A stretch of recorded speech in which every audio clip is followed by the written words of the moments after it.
Once upon a time, there was a little girl who was loved by everyone who looked at her, but most of all by her grandmother, and there was nothing that she would not have given to the child.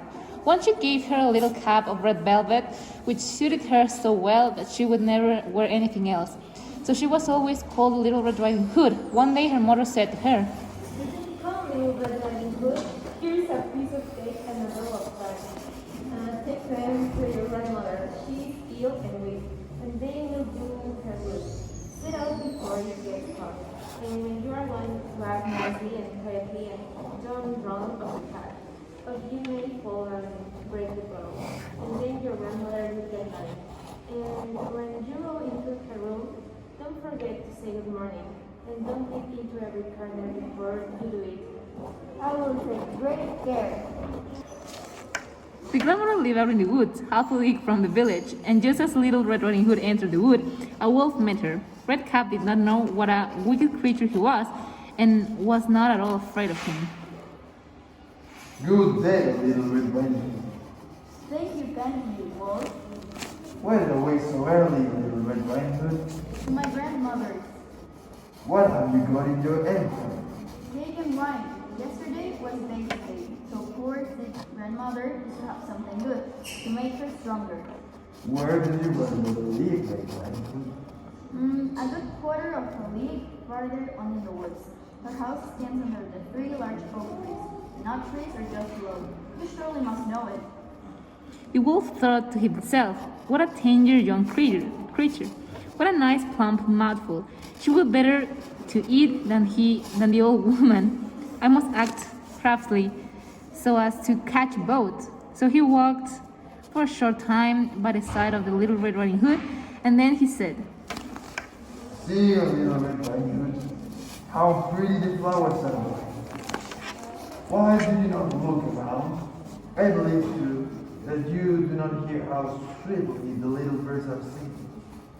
You walk bravely along as if you were going to school, while everything else out here in the woods are. Little Red Riding Hood raised her eyes, and when she saw the sunbeams dancing here and there through the trees, and pretty flowers growing everywhere, she thought, suppose I take grandmother a fresh nosegay. That would please her too. It is so early in the day that I shall still get there in good time. And so she ran from the path into the woods to look for flowers. And whenever she had picked one, she fancied that she saw a still prettier one further on, and ran after it, and so got deeper and deeper into the wood. Meanwhile, the wolf ran straight to the grandmother's house, and knocked at the door. Who is there? Little Red Riding Hood. She brings cake and wine. Open the door. Mr. Lad, I am too weak and cannot get out. The wolf lifted the latch, the door sprang open, and without saying a word, he went straight to the grandmother's bed, and devoured her. Then he put on her clothes, dressed himself in her cap, laid himself in bed, and drew the curtains. Little Red Riding Hood, however, had been running about picking flowers, and when she had gathered so many that she could carry no more, she remembered her grandmother and set out on the way to her. She was surprised to find the cottage door standing open, and when she went into the room, she had such a strange feeling that she said to herself,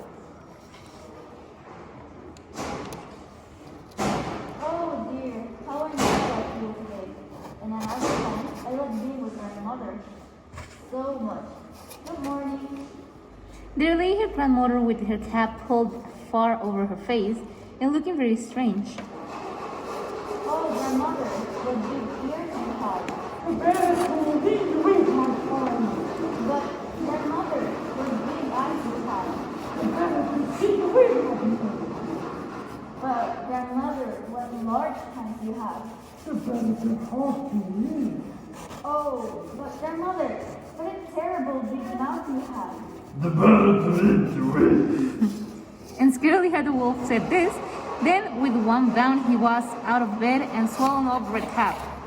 When the wolf had pleased his appetite, he lay down again in the bed, fell asleep, and began to snore very loud.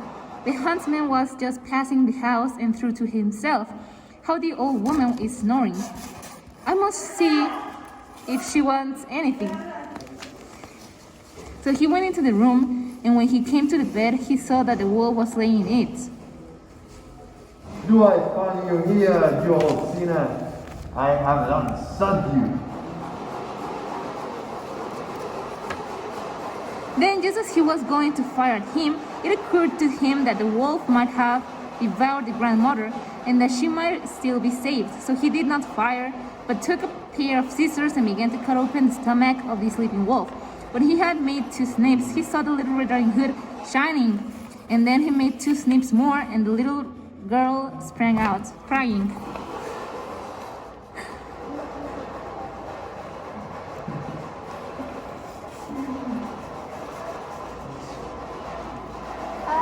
How frightening it had been! How dark it was inside the wall.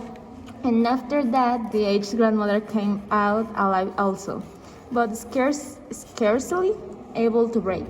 Redcap, however, quickly fetched great stones with which they filled the wolf's belly. And when he awoke, he wanted to run away, but the stones were so heavy that he collapsed at once and fell dead. Then all 3 were delighted. The hunter drew off the wolf's skin and went home with it.